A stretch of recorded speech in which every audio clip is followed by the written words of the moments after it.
Premijera tango operete Maria de Buenos Aires u produkciji Opera Nove izvedena je na velikoj sceni Knjaževsko-srpskog teatra. Delo kompozitora Astora Piazzole režirao je Petar Lukić. Orkestrom Opera Nove je dirigovao Nemanja Mitrašević. Saradnja između dva velika umetnika, kompozitora Astora Piazzole i pesnika Horacija Ferrera, rezultirala je tango operetom Maria de Buenos Aires, koja je prvi put premijerno izvedena u Argentini 1968. godine. Opera Nova godinama neguje kamernu opersku scenu u Kragujevcu. Tango opereta bio je novi izazov koji je nakon višemesečnog rada predstavljen domaćoj publici. Delo je, kada se malo dublje uđe u analizu, mnogo više i od tanga i od plesa. Radi se o jednoj priči, o jednoj personifikaciji Marije kao umetnosti, kao jedne osobe o kojoj društvo koje je osiromašeno duhom malo vodi računa, ali na kraju nam pruža i tu nadu da može sve krenuti iz početka i da zapravo nema kraja, da možemo doći ipak do neke te čistote za kojom težimo. Zašto ste se odlučili baš za ovu muziku i ovu priču? Pa mislimo da je to apsolutno osveženje iz razloga što mi našu kragujevačku publiku želimo da obradujemo jednim posebnim operskim pristupom. Dakle, nešto su do sada uspevali da vide na televiziji, nego jednostavno da im priđemo na onaj način koji će oni zavoliti. Tako da ovog puta, nakon barokne predstave, imamo jednu modernu predstavu u dva čina, tango operitu. Da li se publika već navikla na opere i na ovu vrstu muzike uživo u Kragujevcu? Kako ne, podatak da je premijera rasprodata i da više nemamo karata i da je ostalo još malo karata za reprizu, samo nam je potvrda našeg dobrog rada, a i na to da je publika već naviknuta da mi radimo ovako dobre stvari. Tako da na ovom prilikom im se zahvaljujem. Ko sve učestvuje u ovom projektu? U ovom projektu učestvuju i plesači, i hor, i tango ansambl, učestvuje i glumac iz Knjaževsko-srpskog teatra Čedomir Štajn, tako da opet smo napravili jedan dobar miks ljudi koji pružaju jako dobru energiju i koji ovo iznose na jedan poseban način. Priča prati život glavne junakinje Marije, koja zbog zaljubljenosti u tango prolazi kroz životne drame. Kroz brojne likove može se osjetiti temperament ljudi u Buenos Airesu, ali i posrnulost društva u Argentini 60. godina prošlog veka. Igram ulogu Marije, koja je siromašna devojka iz predgrađa Buenos Airesa i ona simbolizuje i sam tango i sam grad, ali za mene ona simbolizuje samu umetnost koja nekako uvek iznova oživljava bez obzira na to koliko su vremena teška. Izuzetno inspirativna uloga, zanimljiva, ima pevačkih deonica, ima i govornih i muzika je fantastična. Ja se nadam da će se publici svideti isto koliko i nama. Na koji način ste se pripremili za ovu ulogu i da li ste eventualno gledali neke izvedbe ove operite?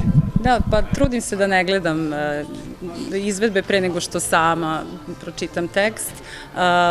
Reditelj Petar Lukić nas je vodio kroz ceo proces, ekipa je divna, imam sjajne kolege pored sebe, tako da mi je bilo lako da radim na ovoj ulozi pored kolege Čedomira Štajna i Aleksandra Mišovića i nadam se da ćete uživati.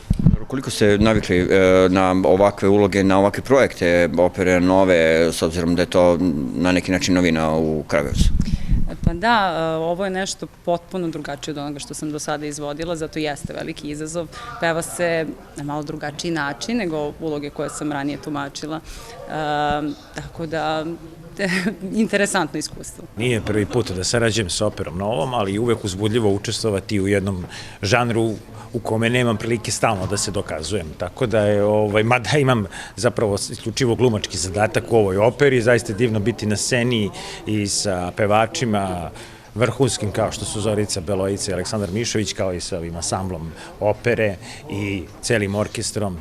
Zaista predstava Marija od Buenos Airesa je jedna, kako su je nazvali, tango opera, dakle nije jedna klasična opera, prvo zato što ima i delova koji se govore, nije ni klasičan naravno mjuzikal, jer je ipak u pitanju ozbiljna muzika, ali ozbiljna muzika koja prija svakom uhu, dakle nešto što bi mogli da nazovemo kao da su neke španske romanse, recimo.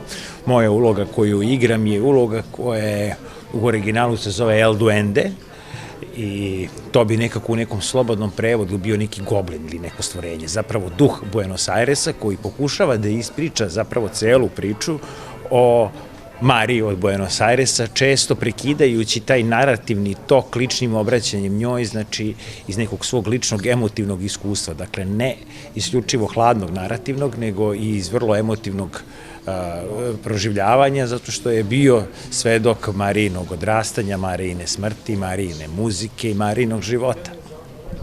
Koliko su ovakvi projekti značajni za publiku u Kragujevcu, uopšte za kulturu u Kragujevcu, kako bi se širila ta ponuda, osim predstava koje inače imamo priliku da vidimo, ovo je ipak na neki način nešto novo? Pa jeste sad, već doduše nije toliko novo, ali uvek je novo zato što nažalost ne postoji jedna stalan termin koji bi bio da bi opera mogla da ima svoju scenu, dakle ne samo novu predstavu koja se uradi, nego i predstave koje su operske divne, koje su do sada urađene i kako bi opera imala svoju stalnu scenu tokom jedne pozorišne sezone, a sada već opera nova ima iza sebe toliko projekata da može da iskroji jedan ozbiljan operski repertoar. Naravno da je to vrlo važno i za grad i za Kragujevac i publika obožava, to samim tim je važno i za publiku, ali mislim da grad veličine Kragujevca zaslužuje da ima opersku scenu, svoju opersku scenu, a Opera Nova je na dobrom putu da ima, da to može da organizuje. Jer kažem sada, kada bi u nekim maštanjima opera imala svoju zgradu i lično svoju scenu, imala bi jedan vrlo ozbiljan repertoar sa već 4-5 opera i svake godine se uradi nova, ne skidajući te opere sa repertoara, radići nove, imali bismo popriličan broj kvalitetnih opera i popriličan jedan ozbiljan repertoar. Već posle ovih iskustava sa baroknim kompozitorima koje smo radili u prethodnih četiri premijere, ovo je bilo nešto totalno drugačije, zato što je sastav nije dupliran, nego je svaki instrumentalista za sebe odgovoran. Znači, nemamo više violine, nego svako svira svoju deonicu, pa su tu još obogaćene perkusije, shodno stilu i tom tango plesu koji traži tu vrstu karakterističnog ritma i karakteristične akcentuacije. To je puno senzualnosti zbog tog ritma, to je puno plesa, puno igre i puno nesvakidašnjih sadržaja koji odudara od one opere što smo do sada izvodili, jer ona preskače čitavu epohu od baroka koju smo izvodili i dolazi čak sredinu 20. veka, tako da ono između što traži ogromne aparate, izvođačke aparate, traži neki veći prostor u kome se već nadamo, a mi preskačemo te velike žanrove iz tehničkih razloga, a ove male žanrove i ljubav prema operskoj sceni gajimo ovim putem.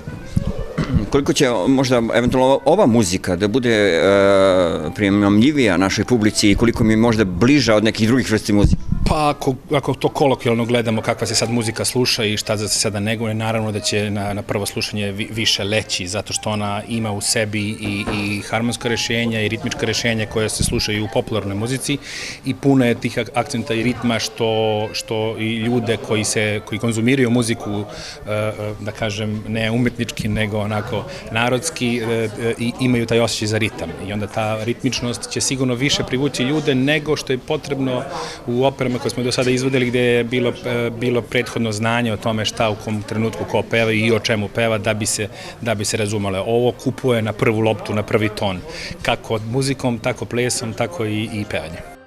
Opera Nova je u Knjaževsko-srpskom teatru premijerno predstavila najznačajnije delo Astora Piazzole, koje je izazvalo veliko interesovanje kod publike, što pokazuje da je opera u Kragujevcu dobila mesto koje zaslužuje. Realizaciju projekta Opera Nove podržao je grad Kragujevac.